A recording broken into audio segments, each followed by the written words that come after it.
ইউনিটগুলো আছে, হাসিনার যেসব পুলিশগুলো আছে, তাদেরকেও ইনশাআল্লাহ আমরা একটাকেও ছাড়বো না, সবাইকে বিচারের আওতায় নিয়ে আসবো। এ সময় উভয় পক্ষের মধ্যে ধাওয়া পাল্টা ধাওয়ার ঘটনা ঘটে। আমাদের যেসব ভাইদেরকে গ্রেফতার করা হয়েছে, স্পষ্টভাবে আমরা বলতে চাই তাদেরকে অতি দ্রুত সময়ের মধ্যে মুক্তি দিতে হবে, না হলে হাতের আঙ্গুল কয়টা করি এটা সরকার ভালোভাবে টের পাবে। হাসপাতালে আমি বলি শোনেন, আমরা যখন আমাদের ছাত্র ভাই যখন মারা যায় তখন তার বিচার দাবিতে আমরা শান্তিপূর্ণভাবে একটা দাবি রাখি। তখন শহীদ সোহরাওয়ার্দী কলেজ এবং কবি নজরুল কলেজের ছাত্র দলের যারা ছিল তারা আমাদের আমাকে দিয়ে মুখ খোলাবেন না, আমি মুখ খুললে কিন্তু উপদেষ্টাদের তলা থাকবে না। সেখানে তারা যেভাবে করে আমাকে শারীরিক মানসিকভাবে লাঞ্ছিত করেছে, আমি আজ পর্যন্ত কোনো মিডিয়াতে বলিনি। আমাকে বাধ্য করবেন না, আপনারা যে স্টানবাজি রাজনীতি করেন, আপনারা যে উপদেষ্টা হওয়ার যে নাটক করতেছেন, আমাকে দিয়ে মুখ খোলাবেন না। আসসালামু আলাইকুম দর্শক, সবাইকে ওয়েলকাম করছি আজকের নিউজ ইউটিউব চ্যানেলে। দর্শক, আপনারা জানেন বাংলাদেশে প্রথম আলো এবং ডেইলি স্টার এই দুটো পত্রিকা ও নিউজ চ্যানেলকে ঘিরে বাংলাদেশে বইছে অস্থিরতার বন্যা। মিডিয়া দুটো ভারতের মিডিয়া হিসেবে ইতিমধ্যে প্রমাণ করেছে দেশপ্রেমী বাংলাদেশের মানুষ।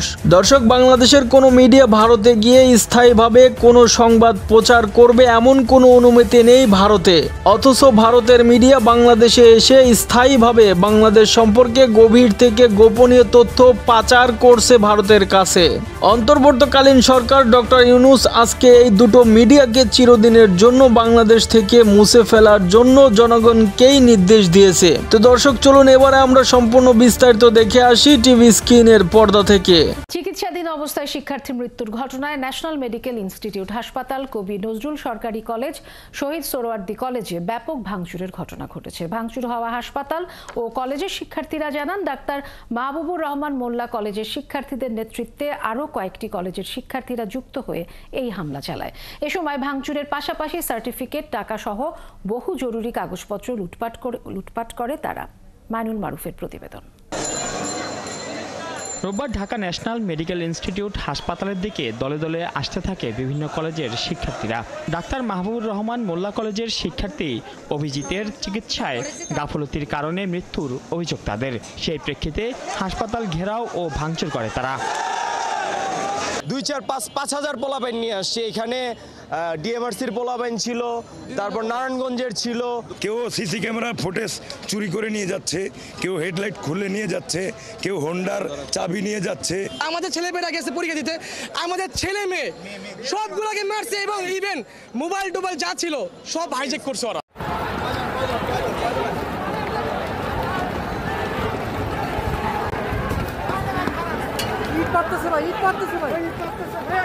প্রায় 3.5 ঘন্টা পর শিক্ষার্থীরা রাস্তা ছেড়ে দিলে জড়ো হতে থাকে কবি নজরুল ও সোহরাওয়ার্দী কলেজের শিক্ষার্থীরা। হামলা ভাঙচুরের পাশাপাশি অর্থ লুটপাটের অভিযোগ করে তারা। উত্তাল হতে থাকে পুরো ক্যাম্পাস। ভাঙচুর করে, লুটপাট করে, কেন? স্টুডেন্ট তো আমরা এর শিক্ষা আমরা পাই না। টিচারদের যে হল রুমগুলোতে আপনার সিপিইউ ছিল, কম্পিউটার ছিল, সবগুলো তছনছ ভেঙে। সোহরাওয়ার্দী কলেজে যারা পরীক্ষা দিয়েছে তাদের মধ্যে 2 শতাধিক শিক্ষার্থীর মতো আজকে এই সন্ত্রাসীদের হামলায় আহত। আলমারি থেকে সার্টিফিকেট মার্কশিট যা ছিল অর্ধেক আমরা রাস্তায় কুড়াই পাইছি, বারান্দায় কুড়াই পাইছি, বাকিগুলো আমরা পাই নাই। ঘটনাস্থলে শুরু থেকেই পুলিশের উপস্থিতি থাকলেও সংঘর্ষ ঠেকাতে কোনো ব্যবস্থা নিতে দেখা যায়নি তাদের। সোহরাওয়ার্দী কলেজ বা কবি নজরুল কলেজে কেই বা কারা উস্কানি দিয়েছে, স্টুডেন্টরা বারবার বলার চেষ্টা করেছে, তারা ওখানে গিয়েছিল, তারা ওখানে মারমুখী অবস্থানে কিছুটা ছিল, তো সেটাও আমরা আমাদের অবস্থান গিয়েছিল, আমরা রহিত করার চেষ্টা করেছি। কলেজের পাশাপাশি ঢাকা ন্যাশনাল মেডিকেল ইনস্টিটিউট হাসপাতালের ভেতরেও ভাঙচুরের ঘটনা ঘটে। সন্ধ্যার পর থেকেই ক্যাম্পাসের পরিস্থিতি ছিল থমথমে।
দুপুরে রাজধানীর কারওয়ান বাজারে প্রথম আলো কার্যালয়ের সামনে ভারতীয় আগ্রাসনের প্রতিবাদে আন্দোলন শুরু করে বিক্ষোভকারীরা। সন্ধ্যার দিকে আন্দোলনকারীদের সরিয়ে দেওয়ার চেষ্টা করে পুলিশ। এ সময় উভয় পক্ষের মধ্যে ধাওয়া পাল্টা ধাওয়ার ঘটনা ঘটে।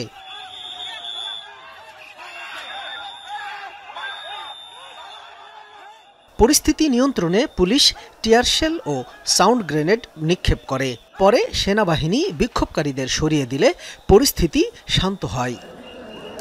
এই 24শে আন্দোলনের পর আমরা ভেবেছিলাম যে পুলিশ এবং জনগণ তারা হচ্ছে গিয়ে বন্ধু হবে, হ্যাঁ, কিন্তু দেখা গেল যে এই সাধারণ মানুষদেরকে লাঠি চার্জ করতে মাগরিবের পর পুলিশ এবং সেনাবাহিনী আমাদেরকে ব্লক করে ফেলে। ব্লক করে কোনো রকম কথা ছাড়া আমাদের সাথে কোনো রকম উস্কানি কোনো কিছু না, তারা আমাদের উপর লাঠিচার্জ করে সরাই দেয়। প্রথমে প্রাথমিকভাবে আমাদের দুইটা ভাই মাথা ফেটেছে, তারা আহত হয়। আন্দোলনকারীরা বলছেন দেশবিরোধী কর্মকাণ্ডের সাথে জড়িত প্রথম আলো ও ডেইলি স্টার।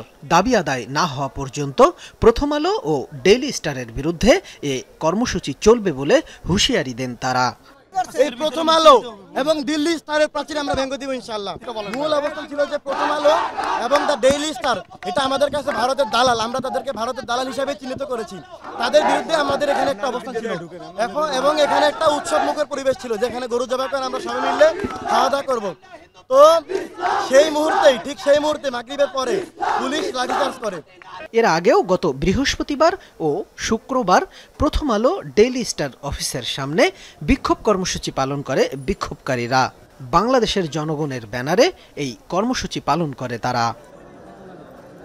যদি আমাদের সরকার, এই নাহিদ ইসলাম আমাদের সরকার, এই আসিফ মাহমুদ আমাদের ছোট ভাই, আসিফ নজরুল আমাদের স্যার, এইগুলাকে আমরা বসিয়েছি ক্ষমতায়, আমাদের রক্তের ওপরে এইগুলো ক্ষমতায় এসেছে।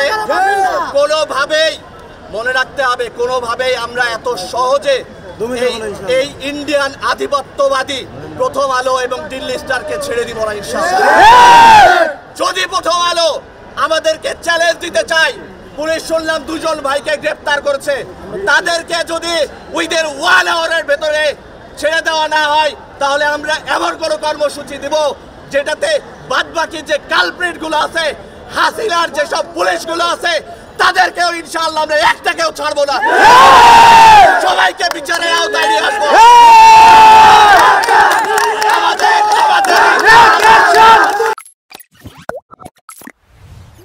দর্শক, আপনাদেরকে অসংখ্য ধন্যবাদ এতক্ষণ পর্যন্ত আমাদের সাথে থাকার জন্য।